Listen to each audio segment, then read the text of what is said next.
안녕하세요. 여러분의 교양학부입니다. 오늘은 저희 이 문장을 한번 볼 건데요. 보어를 같이 공부해 볼 예정입니다. 자, 먼저 this ring 이렇게 나와 있는데요. 제가 한번 말씀드린 적이 있었던 것 같은데 this 같은 경우는요. 이게 명사가 될 때도 있고요. 형용사가 될 때도 있습니다. 명사가 되게 되면 이것이란 뜻이 되고요. 형용사가 되면 이란 뜻이 됩니다. 이때 이는요, 이 펜, 저 펜, 이 가방 할 때 그 이입니다. 그렇게 되면 이 책이라고 하면 이 책이라는 말을 지금 수식해주고 있잖아요. 한국어 같은 경우는 이라는 것, 이것 이렇게 나눠서 쓰고 있지만 영어는 둘 다 딛습니다. 자, 그러면 이 뒤에 명사가 있냐 없냐에 따라서 얘가 형용사가 될 수도 있고 명사가 될 수도 있습니다. 지금 문장 같은 경우는요, 뒤에 ring, 반지라는 명사가 있죠. 그러면 명사는 절대 연달아 쓸 수 없어요. 특수한 경우를 제외하고는. 그렇기 때문에 얘는 형용사가 되겠죠. 명사를 수식해주는 형용사로 쓰였어요. 그러면 이가 되죠. 얘가 되죠. 이 반지는 이렇게 해석이 됩니다. 맨 처음에 나오는 명사잖아요. 이 전체는 명사가 되죠. 명사구라고 했습니다. 이 전체 맨 처음에 나오는 명사는요. 문장 구성 요소가 주어입니다. 예, 제가 몇 번 반복했죠. 주어 뒤에는 은는이가 붙여줍니다. 그러면 원래 이 해석은 이 반지라는 뜻이 되지만 이 해석을 이 문장에서 하게 되면 이 반지는 이렇게 해석이 되겠죠. 그리고 동사는요, 룩스가 됩니다. 룩스는 동사, 보다 라는 뜻이죠. 그 다음에 동사니까 문장 구성 요소는 무조건 서술어가 됩니다. 자, 그런데 제가 지금 이 문장에서 보여드리고 싶었던 게 바로 이 look입니다. 여러분이 이제 보시면 look이라는 게 뭐뭐를 보다 이렇게 해석을 많이 하시는데요. 요거는 땡 틀린 문장입니다. look은요, 보다예요. 그냥 보다, 뭐뭐를 이라는 건 없습니다. 만약에 뭐뭐를 이라고 붙여주려면 이 뭐뭐 부분이 명사가 들어가야 되잖아요. 예를 들어서 책을 보다, 가방을 보다, 문장을 보다 라고 할 때 이 물결 부분은 전부 명사예요. 그런데 제가 한번 말씀드린 적이 있지만 이 명사라고 하는 거는 아무데나 들어갈 수가 없어요. 사실 이 look 같은 경우도 내 뒤에 명사 안 돼 이런 애예요. 오면 안 돼 라고 얘기하는 애이기 때문에 만약에 내가 정말 너무너무 명사가 너무 쓰고 싶다 그러면 우리가 합법적으로 명사를 쓰는 경우가 있죠. 그 경우는 전치사가 들어가면 됩니다. 전치사를 저희가 참 많이 봤죠. 전치사를 쓰는 이유는 명사를 넣어주기 위해서예요. 명사를 넣어주기 위해서. 자, 그러면 이제 명사가 들어갈 자리가 생겼어요. 왜? 전치사는 뒤에 무조건 명사가 와야 되거든요. 그래서 뭐뭐를 보다 라고 할 때는 우리가 look at 이라고 말하는 거예요. 나를 봐 라고 할 때 look at me 라고 하죠. look me 라고 하지 않아요. 그냥 look만 쓰이면 뒤에 명사를 넣을 수가 없어요. 자, 그런데 이 look 같은 경우에는 뒤에 보어라는 걸 쓸 수가 있어요. 저희가 보어 몇 번 했었는데요. 보어라는 거는 보충 설명을 해주는 아이라고 했어요. 자, 그냥 보통 보어라고 하면은 주어를 보충 설명해줘요. 주어를 보충 설명해준다.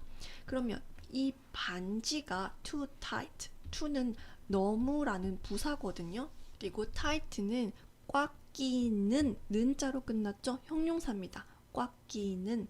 자, 그러면 이 두 개 합쳐지면은 형용사일까요? 부사일까요? 당연히 형용사가 되겠죠. 왜냐하면 부사는 단지 형용사를 수식하는 역할로 지금 이 자리에 온 거예요. 그렇기 때문에 이 전체는 형용사 구가 됩니다. 자, 정리 한번 해보겠습니다.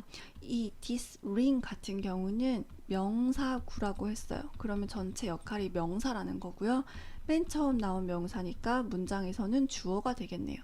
자, looks 볼게요. 동사입니다. 보다. 그런데 동사는 무조건 서술어로 쓰인다고 했었죠. 동작입니다. 뭐뭐 하다가 될 거고요. 그 다음에 too tight 합쳐서 형용사 역할을 한다고 했어요. 자, 그럼 이 자리 제가 보어라고 얘기를 했는데요. 보어에 형용사가 오는 게 가능했었나요?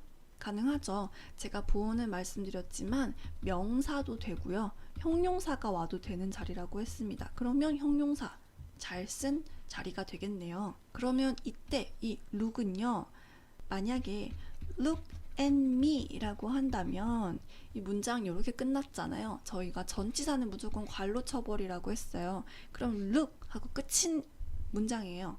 보다 라는 뜻이죠. 근데 동사가 맨 앞에 왔으니까 봐 라는 명령이죠. 그러면 봐 라고 문장이 끝났어요. 그런데 얘가 특이하게 뒤에 보어라는 게 오면요, 뜻이 조금 달라져요. 뭐뭐처럼 보이다. 이거는 이렇게 쓰이는 경우는 이 뒤에 보어가 오기 때문이에요. 보어가 온 경우는 얘가 보다라고 쓰는 게 아니고 뭐뭐처럼 보이다 이렇게 해석이 바뀌어요. 형식에 따라 동사의 뜻이 바뀌는 거죠. 그러면 그대로 해석하게 되면 이 반지는 너무 꽉 끼는 것처럼 보여 이렇게 해석이 되겠죠. 너무 꽉 끼는 것처럼 보여. 그리고 제가 앞에 올렸지만 기초영문법에서 S 쓰는 거 올려드렸습니다. 이 반지라는 건 3인칭 단수기 때문에 S가 들어갔고요. 그리고 그다음에 for 이라는 건 전치사잖아요. 그래서 뒤에 맨 처음에 오는 명사까지 괄호 치셔야 돼요. 그게 지금 finger가 되겠죠. 너의 라는 your 같은 경우는 finger를 수식해주는 A로 쓰였어요. 형용사겠죠. 그래서 손가락은 손가락인데 너의 손가락이라는 거예요. finger 하면 손가락이란 뜻이거든요. 그러면 너의 손가락, 손가락이 맨 처음에 온 명사네요. 전치사 이 뒤에서. 그럼 얘까지 괄호 치는 거예요. 너의 손가락에 대해서, 너의 손가락에 비해서 등등 전치사는 해석 뜻 굉장히 다양하게 다 쓰실 수 있어요. 왜냐면 한국어는 이 전치사, 조사 이런 게 굉장히 발달했기 때문에 영어보다 조금 더 말이 많아요. 그래서 이 많은 거랑 대응될 수가 있거든요. 어쨌든 너의 손가락에 대해서 그 반지는 주어 뭐처럼 보인다. 뭐처럼 너무 타이트한 것처럼 보여. C는 보어입니다. 자, 조금 이해가 되실까요? look이라는 게 여러분 보다라는 뜻으로 많이 알고 계시겠지만 뒤에 보어, 제가 아까 얘기했지만 보어는 명사 혹은 형용사 이렇게 가능하다고 했습니다. 이렇게 오는 경우는 뭐뭐처럼 보인다 라고 해석이 된다고 했었죠. 자, 그러면 you look fool. fool은 바보입니다. 자, 지금 얘가 look 바로 뒤에 명사가 왔어요. 자, 제가 아까 말씀드렸죠. 뭐뭐를 보다 라고 한 때는 그냥 명사 올 수 없다고 했어요. 그러니까 이 문장은 너는 곧 바보라는 거예요. 얘가 보어인 거죠. 보충 설명해 주는 거. 주어를 보충 설명해 주는 거예요. 너는 얘가 뒤에 보어가 오는 경우에는 뭐뭐처럼 보인다라고 했어요. 너는 바보처럼 보여. 네가 바보처럼 보이는 거죠. 그래서 너를 보충 설명해 주는 게 fool이에요. 근데 만약에 이런 문장이 왔어요. 이 경우에는 너는 자, 여기 at이라는 게 붙었잖아요. 이 fool은 at이랑 같이 괄호 쳐줘야 되는 거예요. 너는 본다. 근데 뭐를? 바보를 본다라는 거죠. 네가 바보가 될 수 없어요. 이 경우에는. 왜냐? at이 있기 때문에 fool이 보어가 될 수 없거든요. 보어가 되려면 얘가 혼자 밖에 이렇게 띵 나와 있어야 되는데 지금은 at에 포함이 되어버렸잖아요. 그래서 이 뜻은 너는 바보를 본다 라는 뜻이고요. 이 뜻은 너는 바보처럼 보인다. 이 looks가 뒤에 보어가 있기 때문에 뭐뭐처럼 보인다 이렇게 해석하셔야 돼요. 오늘은 이 형식에 쓰이는 look에 대해서 한번 알아봤습니다. 이 형식은 사실 자주 나오지만 조금 한국에는 없는 모양이라 헷갈리실 수 있어요. 그러니까 조금 더 꼼꼼히 봐주셨으면 좋겠습니다. 수고하셨습니다.